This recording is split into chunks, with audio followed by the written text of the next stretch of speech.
Welcome to the Leaders in Payments podcast, where we talk to C-level leaders from across the payments landscape. We'll be discussing the products and services that impact the payment space today, as well as trends and predictions for the future of payments. We will also hear stories from our guests about their journeys to the top. Payments will become even more invisible as embedded payments continues to grow, if you think of it that way. Transactions, including check payments, will move to faster payment rails, slowly at first, and then the rate, I think, is going to accelerate. You're going to see the Treasury become a bigger player in how fast adoption takes place.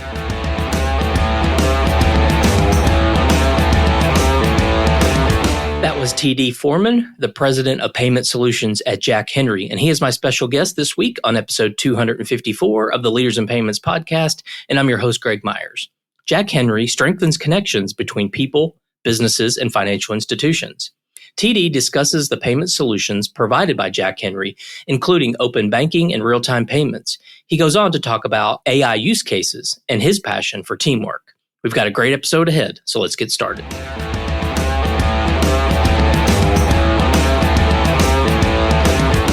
Hi, Tede. Thank you for being here, and welcome to the Leaders in Payments podcast. Thanks, Greg. Looking forward to the discussion. All right, well, let's dive right in. If you don't mind, tell our audience a little bit about yourself, maybe where you grew up, where you went to school, where you currently live, a few things like that. Yeah, sure thing. So I've got a pretty interesting background. I grew up an Army brat, so I traveled around pretty much all over the U.S. and got to spend some actual time living in Germany.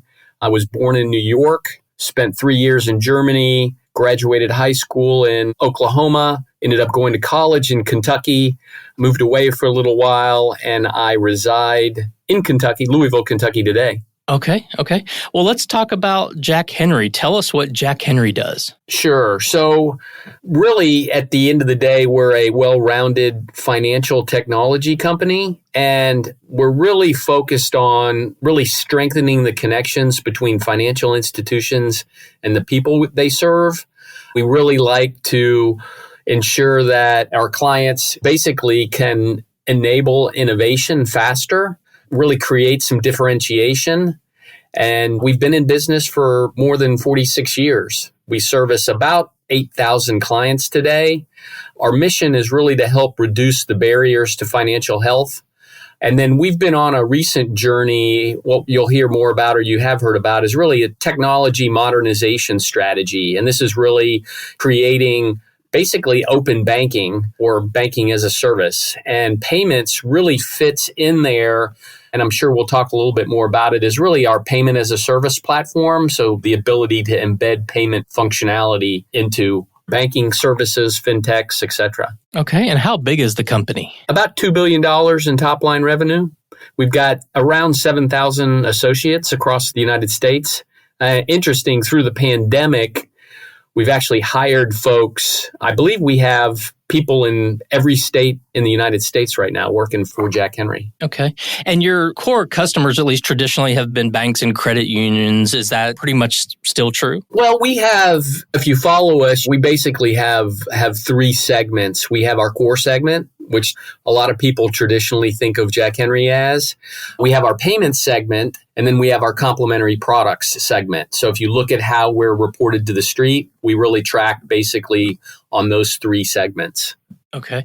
Let's go ahead and dive in and talk about the payments section a little bit, if you don't mind giving us some sort of details around what that product set looks like and how you help customers there.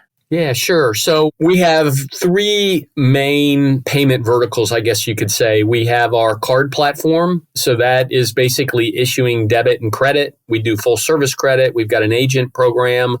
We also drive ATMs. We have what we call our enterprise payment solutions. And this is around remote deposit capture products for both banks and credit unions.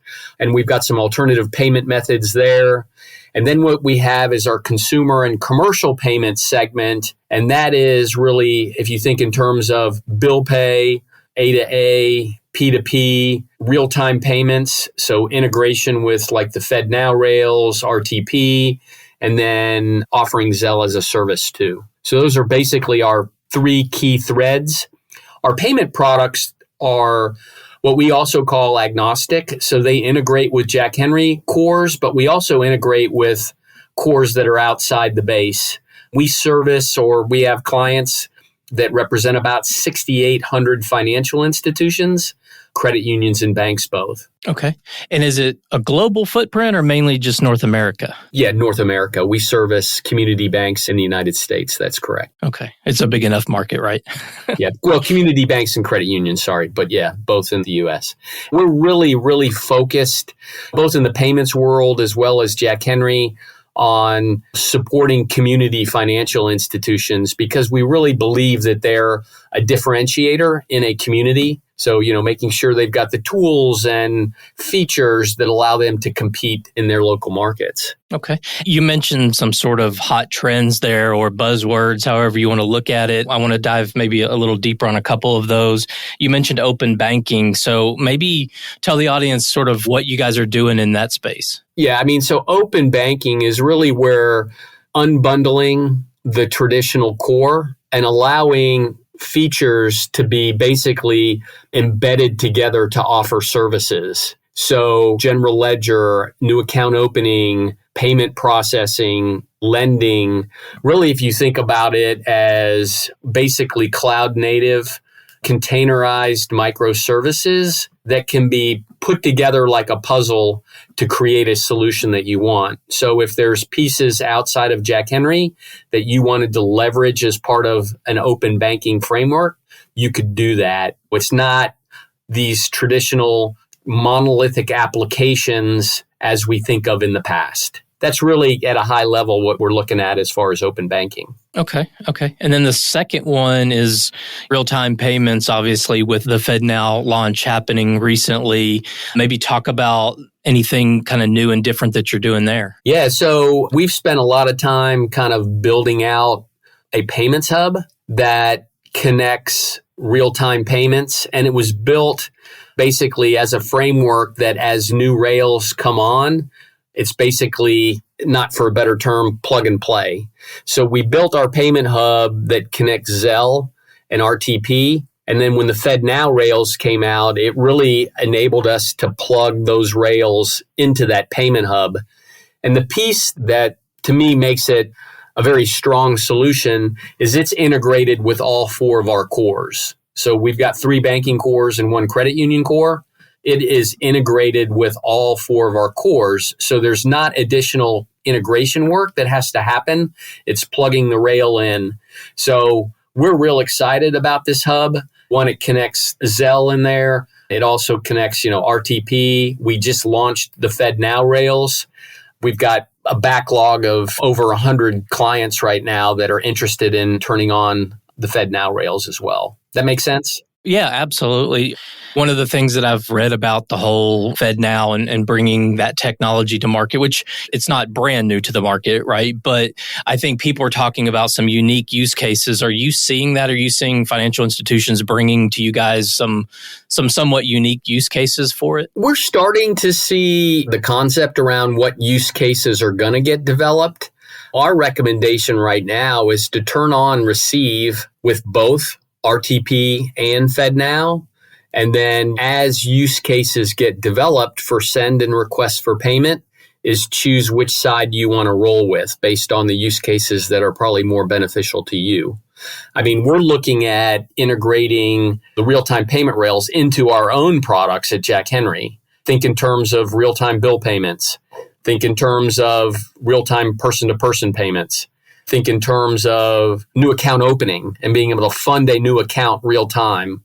I like to use that analogy quite a bit is think about you being able to, whether you're virtually or walking into a branch, being able to open a new account, being able to fund it immediately, and then walk out the door and have a debit card that is digitally issued and provisioned to you that you can start spending that afternoon. To me, that's really helps a community financial institution with driving deposits, as an example. Real-time funding and then being able to start spending on a digital issued and provisioned debit card. Yeah, I mean, we've come a long way in this world where you used to have to go into a branch and fill out a telephone book full of paperwork to get a bank account. And now you can do it digitally. And then to your point, funding it real time and then being able to spend. I mean, that's a really cool concept. I know there's probably a lot of banks working on that, or maybe some that can already do it. I don't know, but I think that's a really cool example. Yeah, and real-time bill payments. I mean, that's another one that we really think is going to drive consumers back to the financial institution.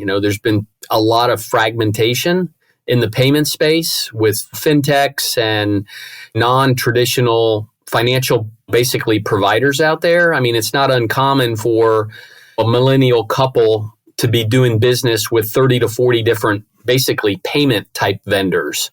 So we really feel like creating that digital experience with regards to payment capabilities and functionality is going to really help the community financial institution, again, creating opportunities for the younger generation consumers, members to stay within their credit union and banks. I mean, real-time bill payments is another one, basically competing with the biller direct sites as it is today versus your traditional ACH, fire and forget. You schedule a bill payment, you walk away from it. It happens 3 or 4 days later versus, wait to the last minute. So creating those types of things within the payment ecosystem. Right. Well, you guys obviously compete in a very competitive space. So what would you say differentiates you guys from your competitors out there? I would say we're not a payments company. We're not a core company. We're not a complementary company. We're really a well-rounded technology provider. And again, we embrace co-opetition. So if there's a vendor or a solution out there that, not for a better term, is better than our product or a financial institution, the ease of integration is there for them. I mean, we've got probably over 950 fintechs that have already integrated into our technology ecosystem. And a lot of those we don't even know about just with our open banking model or open technology model. A lot of these fintechs go to our developer portal and they're plugging in, creating solutions that they're offering for their customers as an example. I think our reputation out there, relationships and service are a huge differentiator for us. And then from a payments perspective, back to the open position, we really feel like we've created a open payments ecosystem that's going to allow fintechs, small businesses, credit unions, and banks embed payment capabilities into the solutions that they're offering for their customers. Okay.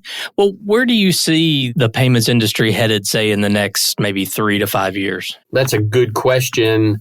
Payments will become even more invisible as embedded payments continues to grow, if you think of it that way.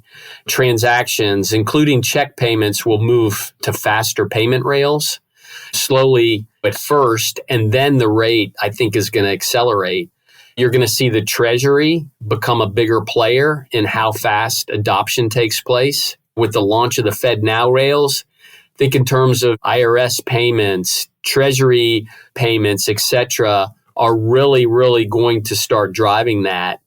I think interchange is going to be at risk as merchants look at focusing on the advantages of faster payments. So a merchant today that was paying interchange freight based on a debit or a Visa or a MasterCard, and when merchant apps become available that leverage the ability to fund purchases, I think you're going to see some cannibalization eventually in some interchange.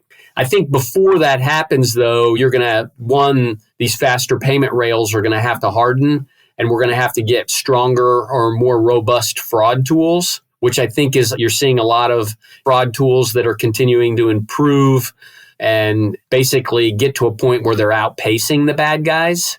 I think the regulatory landscape will also continue to morph as faster payments, digital currency, AI adoption increases. In summary, I think we're in for a roller coaster of a ride. Yeah. And you mentioned AI. Is that an area that you guys are exploring in your business? Yeah. I mean, we're doing some small things, on the payment side with AI. So as an example, Greg, if you used bill pay at First Bank of Texas as an example, just hypothetically, and you've been paying your utility bill every month over the course of period of time, and all of a sudden we noticed in August, Greg didn't make his payment. So we're going to actually leverage some machine learning and AI to send you basically a push notification and say, hey, Greg, you've been paying your utility bill every month for the last 2 years. I noticed you didn't make it. You want me to go ahead and schedule that for you? And so it could be a link on your Apple Watch, could be a text message to your phone, could be an email, and then you can just click on it. It'd automatically go in and schedule a payment as an example. We're also within our money movement platform, we've got a basically fraud monitor, which basically leverages machine learning and AI across the payments platform to determine, based on some risk scoring, whether or not it could be a fraudulent transaction or not. So yeah, we're getting into a little bit of the AI and machine learning. I think there's a lot more to come there as well. Yeah. I hope that the good guys use AI better and faster than the bad guys. You're spot on. I couldn't agree more. All right. Well, let's switch gears a little bit and talk about you. So tell us about your journey to your role there as the president of the Payment Solutions Group at Jack Henry. Sure. So I came to Jack Henry in January of 2011. So just north of 12 and a half years. Big technology background. I had been working in the banking industry, actually had been working in the healthcare industry, owned my own company for a little while, but came across an opportunity to join Jack Henry, and it was right after they had acquired iPay Technologies, which is the bill pay component of Jack Henry. So I came on back in January of 2011 to help with the integration of iPay into Jack Henry. And then progressively over the last 12 and a half years, I've been given the opportunity and honor and privilege to kind of move up in responsibility from leading iPay to leading a larger group across payments to basically leading all of payments for Jack Henry. Background in technology product, and a lot of it has been payments. When I was in the banking industry specifically, I started my career early on as a software engineer. So I was writing code, then moved into more of management leadership responsibilities, and actually got into a little bit of the payment space when I worked in the healthcare area for a little while, and then found Jack Henry. Kind of been my journey. Yeah, nice. Well, what are some things you're passionate about? So maybe one work-related passion and one personal passion. So work-wise, I really, really think that collaboration, communication, and transparency are really, really important in leadership. So really believe on team concepts and making sure teams are put together. And I think that's so important now in the virtual space that I think we're all moving into, ever since COVID has kind of changed the way we work. It is so important to have transparent, collaborative communication across all the groups today. So really, really passionate about building strong teams would be probably on the work side. Personal side is really work-life balance. I'm really a big outdoorsy kind of guy, so love to run, bike, swim. I've done a couple of triathlons, really like the outdoors, kayaking, hiking, snow skiing.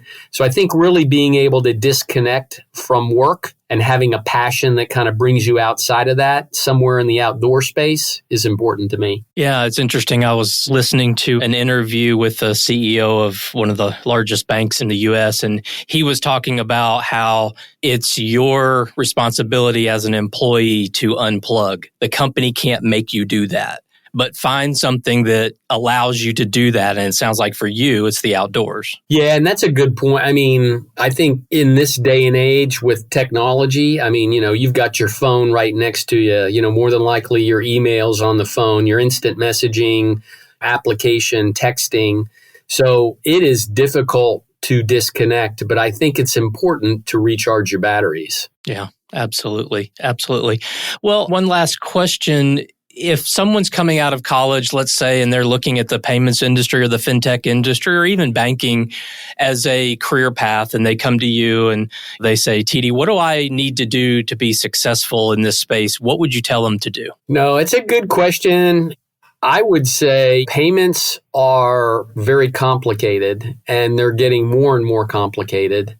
I would suggest getting into the financial services space, not limiting yourself to banking, card processing, e-commerce, personal finance, cryptocurrency. Sign up for as many financial apps as you can and be an early adopter so you can really understand the new technology that's coming out. Subscribe to relative blogs, newsletters, subscriptions. I mean, this will really help you stay in tune with the landscape. And then I would try to find a mentor, someone who is experienced in the payment space so they can kind of help you navigate kind of what areas you might want to get into from a payments perspective. It's very, very exciting. I mean, I guess you'd call somewhat of a payments geek, very excited about where we're going and what we can do to help our community financial institutions drive payment adoption, because payments are really a significant part of a community financial institution. But those would probably be the key things, understanding probably the rules and regulations as well. That's going to change, especially as you start thinking about digital currency. Cryptocurrency, is going to become more prevalent as well.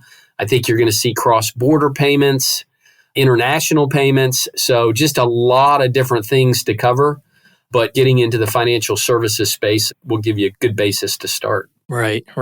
Well, we've covered a lot of ground, obviously, about you and your background and the company. Is there anything else you'd like to add before we wrap up the show? No, Greg, I think I'm good. I appreciate the opportunity to share kind of things that are going on at Jack Henry and my passion for payments. Great. Well, thanks again for being on the show. I know your time's very valuable, so I really appreciate you being here. All right. Thank you, Greg. And to all you listeners out there, I thank you for your time as well. And until the next story. Thank you for joining us this week on the Leaders in Payments podcast. Make sure you visit our website at leadersinpayments.com, where you can subscribe to the show and where you'll find our show notes. If you enjoyed listening, please share on your social channels as well.